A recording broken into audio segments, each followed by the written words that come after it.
Morning all, Jason from TechAU. I want to talk through a new video from Figure, the humanoid AI robotics company out of the US. And it looks like this, a new video that we'll go through. It's only 2 minutes long, but I think there's quite a few things that we should talk about. Pretty interesting. This does use their Helix AI system. So you'll see it's sort of called Helix 2, and the title of the video is Bedroom Tidy. So if we look at the robot here, goes and approaches the door, opens the handle. So that's already pretty interesting, sort of showing the capabilities of the robot. And lets a second friend in to help him clean up, help him with the cleanup task. So one goes to the bed, the original one goes to the bed, where the second one comes and starts working on the home office setup. You can see the hands are a little abnormal, as in it grabs it sort of more by the palms, grabs the top of that chair more by the palms than, you know, what you would do in sort of the base of the hand and then wrap your fingers around. But it then tries and gets a little tighter grasp on it to then position the chair. So a little abnormal, but ultimately what we're chasing here, I guess, is the outcome. With the theory that you can go off to work for the day and the robots in your home will come and do these kind of chores for you. Now the second robot has picked up a jacket from the bed and now is relocating that and putting it on a jacket stand. Not everybody has a jacket stand, nice and convenient and easy. So this kind of, for me, brings in the question of how dynamic is this? How rehearsed is this example? And if you were to throw some variances in it or put these robots in a brand new environment that it hasn't spent time on, how would it cope with that? You've also got a very clean floor here. So reality, you might have a rug or you might have toys on the floor if you're sort of a family home. But yeah, that aside, what we're experiencing or watching here is certainly very impressive. So don't get me wrong, but I am going to, I guess, unpack it and sort of pick up some nuances in what we're seeing here. So the jacket goes on, the chair's pushed in now, then it grabs the laptop. So already we're thinking it knows what a laptop is, and then it knows that, hey, the state that should be in is the closed position while nobody's at home. Obviously, the robot probably hasn't thought through whether you've got some of your AI models running on that computer, and maybe you wanted it open. I'm not sure there's an easy, convenient way for you to tell the robot, "Hey, don't close that." It would be great, certainly, if there's voice interaction and you can sort of say, "Hey, leave the laptop today. It's doing work. Don't close it on me." Because that could be super annoying, right? You get home and you're expecting the laptop to be open and running your application or your AI, and then you get home and it's been shut. The second you walk out the door. So there are definitely things that need to be sort of refined and worked through in that sort of, what do you want to happen? Yes, clean the room, but then there's a whole lot underneath that needs to be unpacked. All right, so the second one now is, the first one, I guess, has finished hanging up the jacket and then heads towards the bed to focus on that task. And already we're seeing the second one at the office desk pick up the headphones. And it sort of grabbed it in like a pinch motion. So grab if I grab mine, grab the handle of the headphones there, which is kind of impressive. And then let's see what happens from there. Okay, so it actually positions it on the headphone stand. So not an easy thing.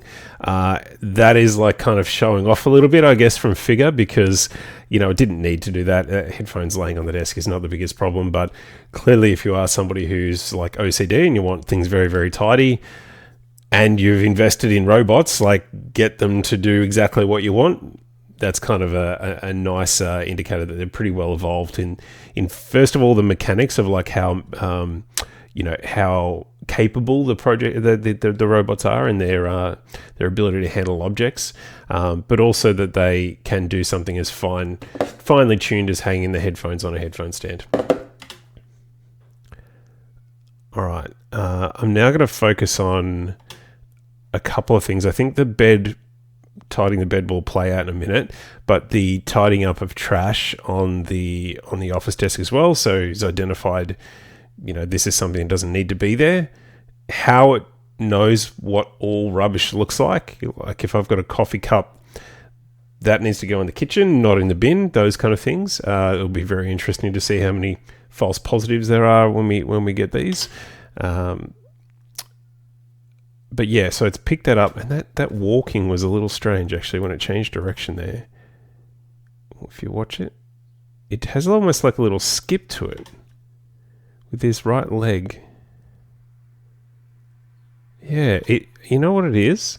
It's as if it goes to put its foot on the floor. I'm just going to sort of slow this down. And if we watch this right leg here, it's as if it goes to put its foot on the floor, but it's not then at the floor, and then it's got an extra movement to go to actually land on the floor.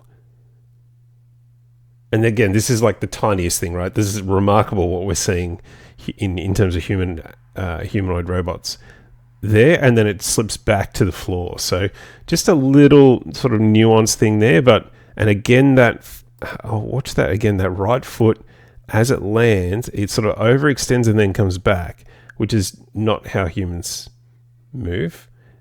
And then it sort of slides sideways a little, but all the rest of this is ultimately getting into the bin, and then presses the foot pedal for the bin to open. Like, come on. That's incredible.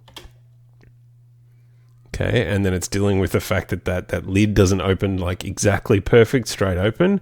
It opens and flaps a little with the momentum of that being opened.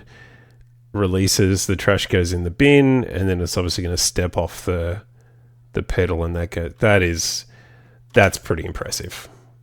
Yeah, that's really impressive.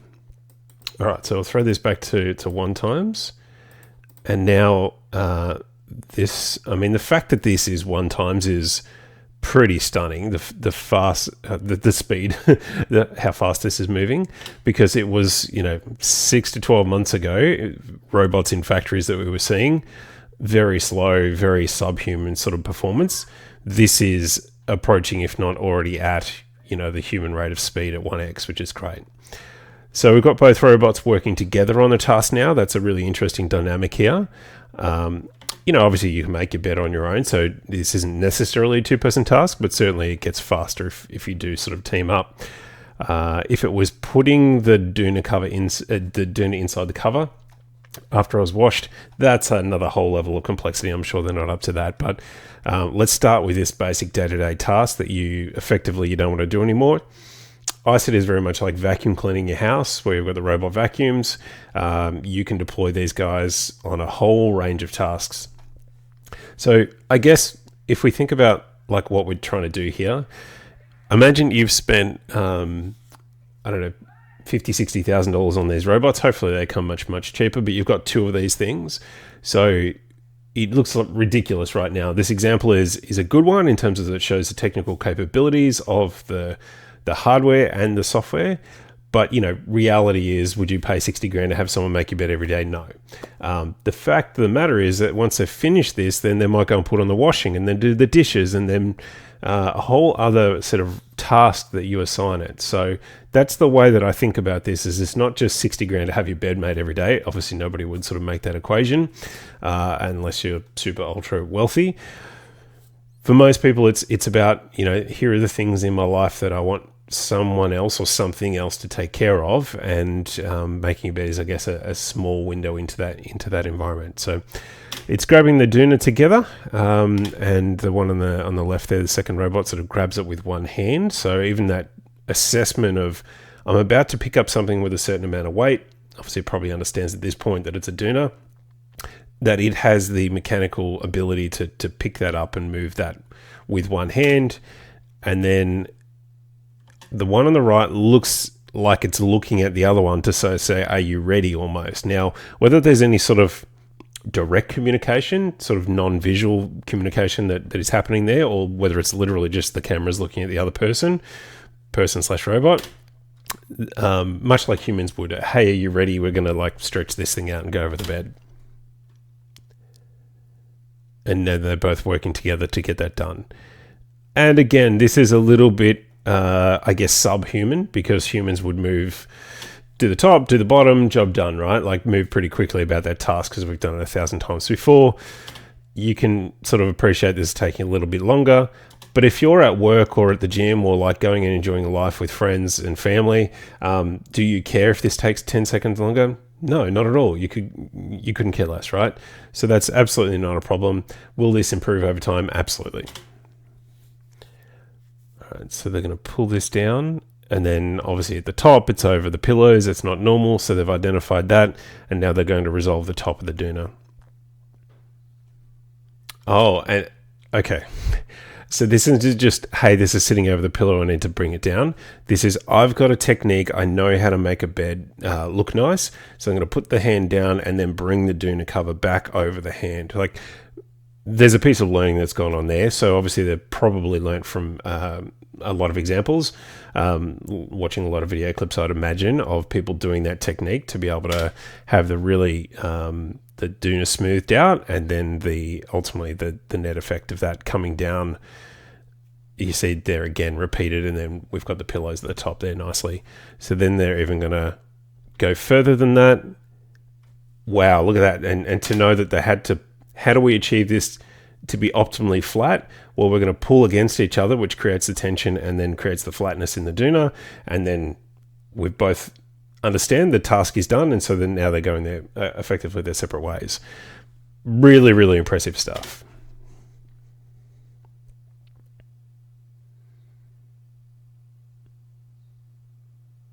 All right, and then we'll just see the sort of the basic walking motion, which we've seen a lot of.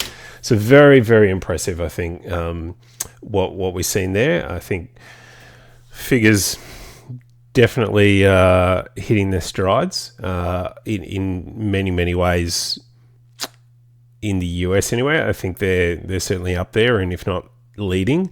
These examples, are staged. Certainly they're not probably what I guess most people think of you'd go after when you're first deploying. There's a lot of other companies are sort of pursuing commercial opportunities, and these often show making coffee or tidying the bed or putting on the washing and those kind of more home orientated activities. So really interesting demonstration. I guess by extension, then you look at that and you go, well, hey, if they can make a bed and they can tidy a room, of course they could do things in the factory like unpack a box and put it on a shelf. Those kind of things are probably ultimately a bit easier. So if I look at the article, let's just go here. This is a bit of a breakdown and description, further information on what we just seen, basically. So, and I hadn't read this before, so this is kind of exactly almost a breakdown of what we did there. Explaining, to basically to open a trash can, it understands that you need to press the foot pedal and the lid will open up. To coordinate the two humanoids, basically take opposing sides of the bed. Why is this so hard? The whole sequence runs in 2 minutes. The bedroom reset requires a whole room manipulate. So basically, like, look at the problem set, break it in subtasks, distribute those across the two robots, get the job done. And I'm sure they have some like reward mechanism built into what they, how they program it. With maybe they haven't optimized on speed for that reward mechanism. So it's like, do the job to the best ability you can is maybe the primary, and move it like a human level speed is probably the two sort of parameters there. But really, really interesting. And I don't know why this is long. Oh, okay, it's just 3 clips put together. I was going to say long, skinny video is interesting. This book thing wasn't part of that. That's interesting. Or maybe it was. Maybe I just missed it. Let's see back here. Goes over this side. Oh, he did. Okay, I missed it. I was focused on the desk. Okay, cool. So identifies a book. It's got to be closed. Look at that.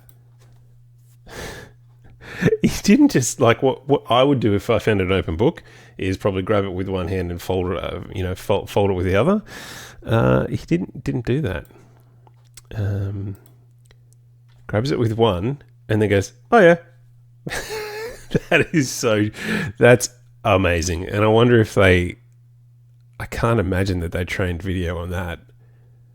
That would be amazing if that was like emergent behavior, that it kind of just decided it was going to do that without, it knew the end state and found that was the most efficient way to have that outcome. That was pretty cool. So yeah, what else can we determine or I guess what's the takeaway is kind of what I'm trying to say there. I think it's very impressive. They're clearly well evolved in their task, and if we go to Figure's website, so Figure 3 is the robot, Helix is their AI, and then we've got previous clips from doing home duties, watering the plants, those kind of things. Ultimately, the question is, how much would you pay for one of these or two of these? I think it's a big, like, it's very cool that they're showing both of them together. I mean, this is what I was looking at, the sort of the work around the home. It's very cool that they're showing the co-work between two robots, and I think certainly in commercial applications, having a group of them work together on a task that is a larger, more complex task is absolutely going to be needed and necessary. At home, I think for the most part, people are going to be searching for their first one. Getting multiple is certainly well down the track for many people. That's prior to sort of thinking about owning one and renting it out or anything like that and making money from it. Potentially, I strongly doubt the companies are going to do this, because they'll want to send. So it's unlikely that you'll be able to like share one with your neighbor or something. Like when it's finished making your bed, it goes out and has a way to get into your neighbor's house, and then some kind of access or key or whatever to get in and then go to your neighbor's house. Why would a robotics company do that? They'd rather sell you both a robot. So I don't think we're going to see that sort of stuff. And then further afield is like, can your robot go to the shops and get food and that kind of thing? Well, sure, if it's like a short walk away or something, potentially. But the reality is that's so far away. I think that's well down the list of things. This is going to start as like a very premium kind of let's say the very because of the cost, the very wealthy are going to get these pretty soon, right? And when money is no object, you're like, hey, would I like a humanoid robot to do some things for me? Absolutely. Most people, let's call it in the middle class, are going to make a different assessment, right? These are going to cost the price of a car, so it's a hell of a luxury to say, hey, I'm going to get one of these. Do I want one? Abso-freaking-lutely. These look amazing. And in terms of technology, this is a whole brand new technology category that we really haven't seen before. And that just doesn't happen very often. We've had AR, VR, I guess, in fairly recent times. We had tablets before that, and then the smartphone. But smartwatches, I guess, is another sort of example of that in more recent years. But it's pretty rare that we get a whole new category of devices and gadgets, and robots are certainly up there in terms of sophistication and just awesome to watch the evolution. Clearly, China's coming along strong. There's super competition from that space, but whether like the cars that America effectively sort of blocks them sort of being sold into the country, we don't see that in the vehicle space in Australia. So being in the Asia Pacific, I expect we're going to get a lot of robots out of that area of the world. But ultimately, it's just been a quick rundown, or not so quick, a rundown of the Figure AI's latest video. I thought it was something interesting, very interesting they released today, and something I wanted to talk about. So, leave your thoughts in the comments. Let me know what you think, and if you want to buy one. And if you've liked this video, certainly like and subscribe, and you'll see more in the future. Thanks, guys.